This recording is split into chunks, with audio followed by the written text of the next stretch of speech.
syariat. Dia ada dua istilah yang hampir sama. Yang pertama adalah al-ghibtah. Yang kedua adalah al-hasad. Ini berdasarkan kepada apa yang dapat kita faham daripada hadis. Jadi yang dilarang oleh syarak itu adalah hasad. Hasad ni kita melihat kelebihan orang lain lalu kita mengharapkan kelebihan itu hilang daripada dia. Kelebihan itu tidak berpindah kepada kita pun tak apa, kita tak kisah. Yang pentingnya kita nak tengok kelebihan yang ada pada orang lain itu hilang daripada dia. Saya tak kaya tak apa, tapi saya tak boleh tengok dia kaya. Ataupun saya nak dia miskin, dia jatuh miskin. Itu hasad. Adapun kita iri hati melihat orang lain tanpa kita mengharapkan kenikmatan ataupun hasad, kelebihan yang ada pada dia itu hilang. Bahkan kita ingin menjadi seperti dia, itu adalah ghibtah. Mana kita iri hati pada dia tapi tidaklah sampai mengharapkan dia rugi, dia hilang nikmat, jatuh miskin dan sebagainya, tidak. Bahkan kita mengingini jadi seperti dia. Jadi itu dipanggil ghibtah.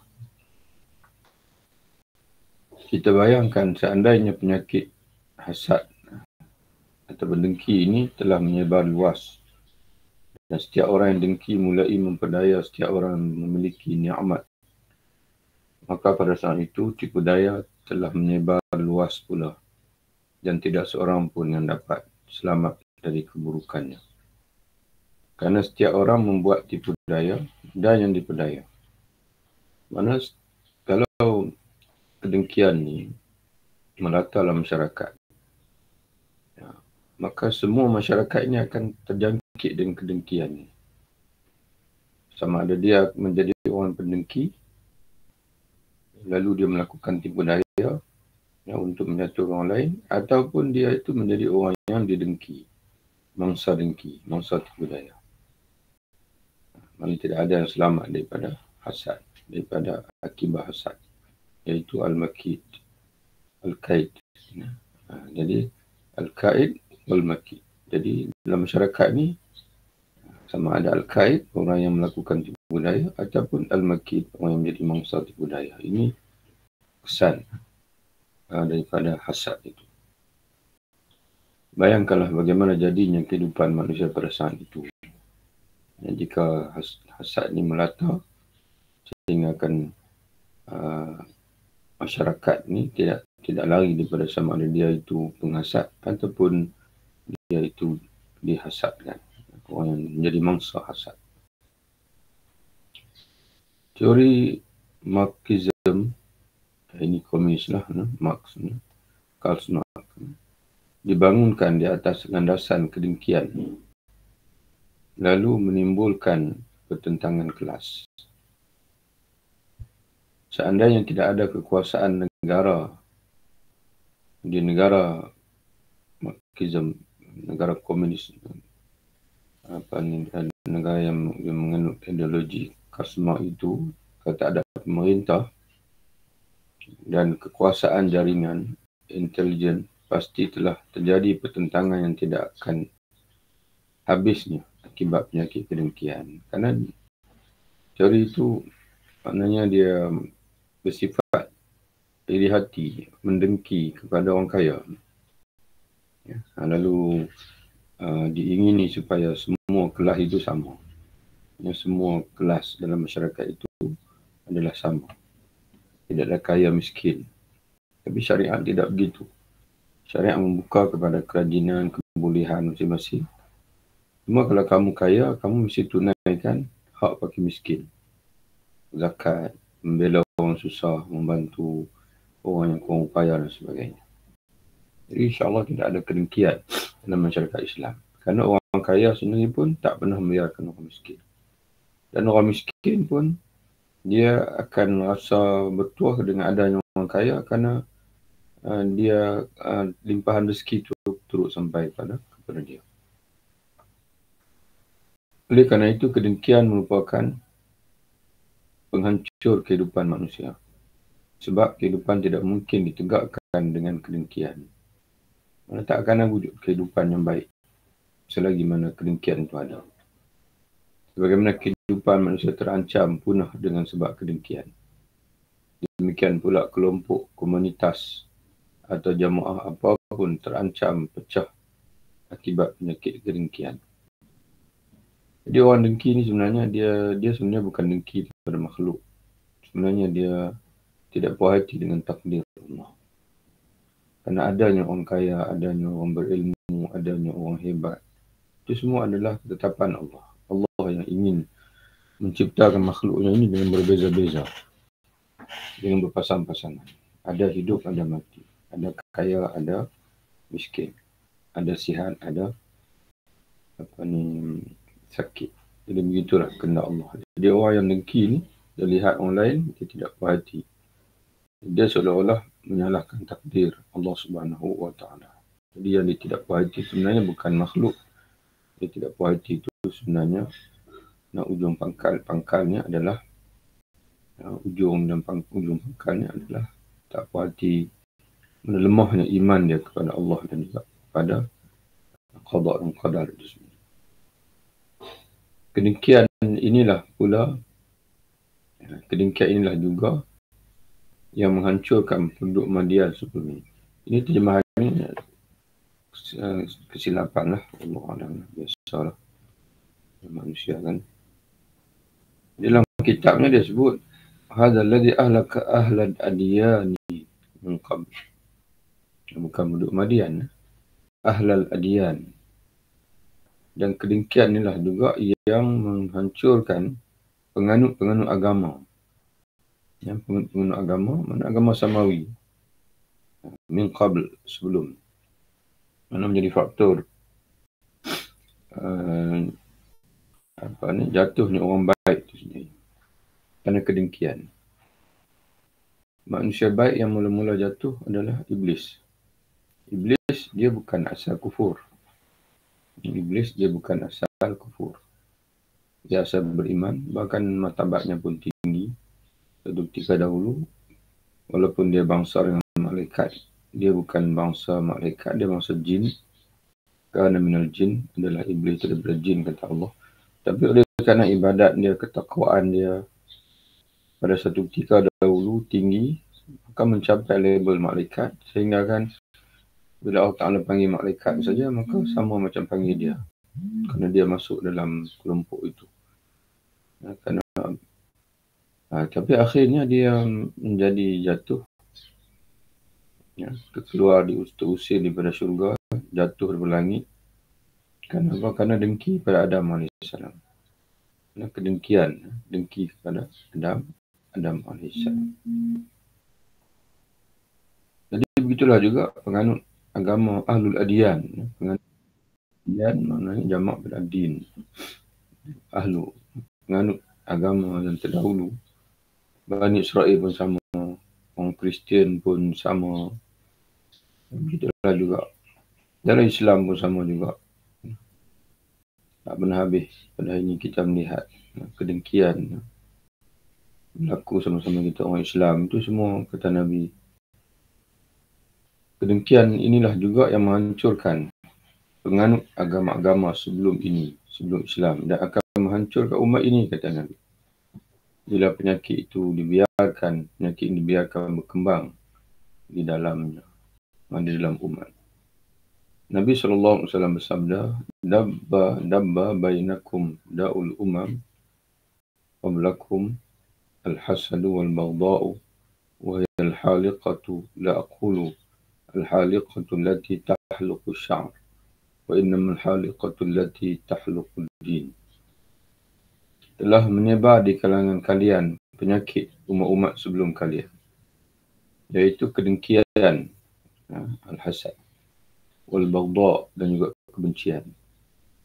Kebencian, al-baghdha ni makna kebencian yang meluap-luap. Dia adalah pencukur, kata Nabi. Saya tidak mengatakan pencukur yang mencukur rambut, tetapi pencukur yang mencukur agama. Mana orang yang ada penyakit ini, walaupun dia rajin sembahyang, dia rajin puasa, dia rajin bahkan dia jihad, berjuang kat agama, tapi dicukur, dihilangkan, dihabisi oleh penyakit ni. Berat ni dua penyakit yang disebut al-hasad wal baghdha, dengki dan juga kemarahan, kebencian yang meluap-luap. Kalau kita tengok dalam masyarakat kita pada hari ini, jadi kalangan orang yang cinta agama tu semua, bagaimana hebatnya penyakit ini sehingga menimbulkan ketegangan, sehingga menimbulkan kata-mengata, hina-menghina, keji-mengeji, semata-mata kerana nak mempertahankan pendirian, aliran, mazhab, parti dan sebagainya.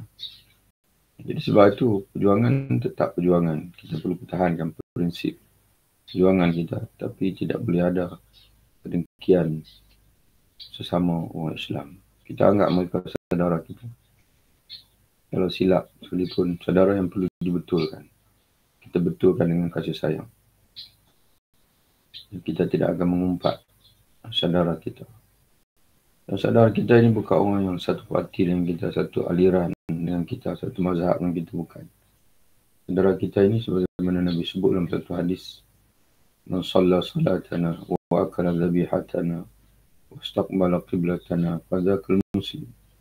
Orang yang salat sebagai salat kita, orang yang makan sembelihan kita, orang yang menghadap kiblat kita, Kaabah, maka itulah Muslim.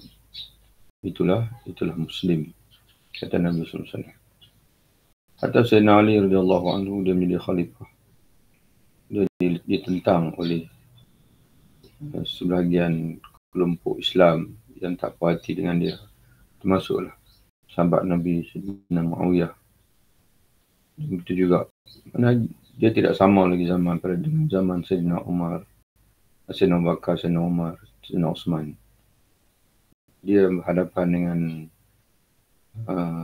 penentangan daripada orang Islam sendiri, dengan babitkan peperangan Siffin, peperangan Jamal. Tapi bila ditanya kepada dia, kepada Sayyidina Ali radhiyallahu anhu, orang yang menentang kamu ni, kita nak kategorikan mana? Apakah mereka orang kafir? Sayyidina Ali kata tidak, mereka bukan kafir, mereka jauh daripada kekufuran. Mereka jauh daripada kekufuran. Apakah mereka ni orang yang munafik? Dan dia kata tidak, mereka jauh daripada munafik, maka tidak ada sifat nifaq. Habis kita nak kategorikan mana mereka ini. Lalu Sayyidina Ali kata, hum ikhwanuna walakin baghaw alaina.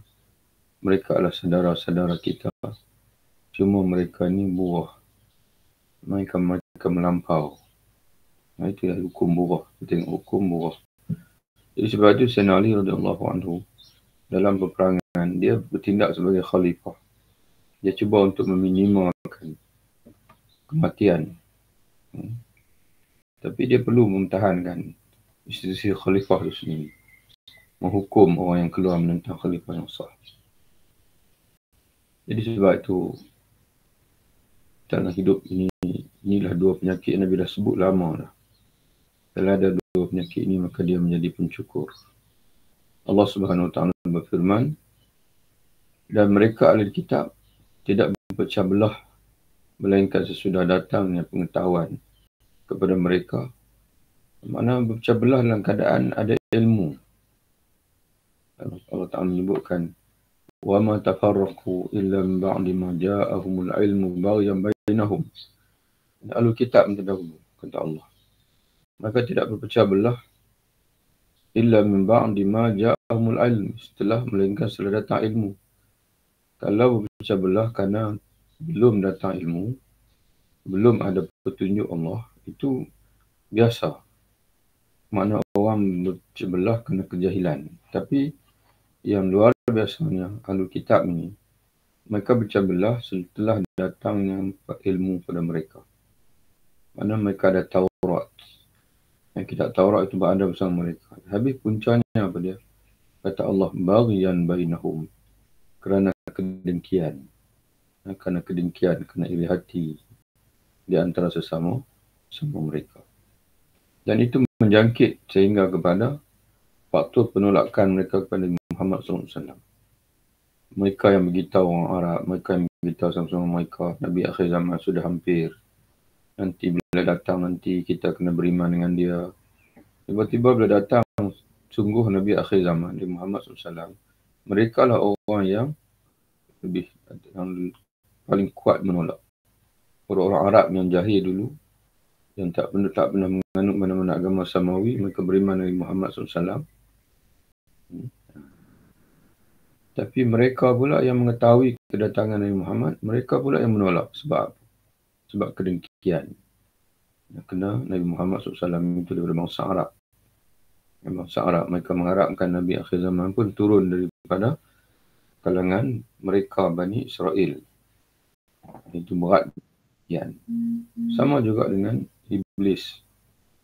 Kalau Fir'aun mengaku Tuhan, kita tak akan jumpa dalam Quran Iblis mengaku Tuhan. Dia tetap mengaku Allah sebagai Tuhan. Tapi kenapa dia menjadi kufur? Aba wastakbara. Aba wastakbara. Kerana dia enggan patuh pada perintah Allah. Wastakbara, dia sombong. Dia bongkak. Jadi sombong itulah melahirkan kedengkian dia. Sombong bersama dia dengki kepada Nabi Adam AS. Jadi betapa beratnya kesan, betapa besarnya kesan kedengkian ni. Sebab itu Nabi sebut, khususnya itulah penyakit yang merosakkan semua umat, termasuk umat ini, umat Nabi Muhammad SAW. Jadi kata pengarang kita, yakni kerana kedengkian dan kezaliman. Yakni itulah mereka berpecah belah. Baghyan ditafsirkan oleh pengarang kitab kita, baghyan iaitu kedengkian dan kezaliman. Imam Al-Ghazali telah membahas tuntas masalah kedengkian ini berikut sebagai terapinya. Ini panjanglah pembahasan tentang kedengkian ni, sangat panjang. Sama panjang dengan pembahasan sebelum ini, iaitu pembahasan yang mula-mula, yang kedua, iaitu tentang riak dan juga syirik. InsyaAllah kita akan sambung lagi selepas ini. Wabillahi taufiq. Assalamualaikum warahmatullahi wabarakatuh.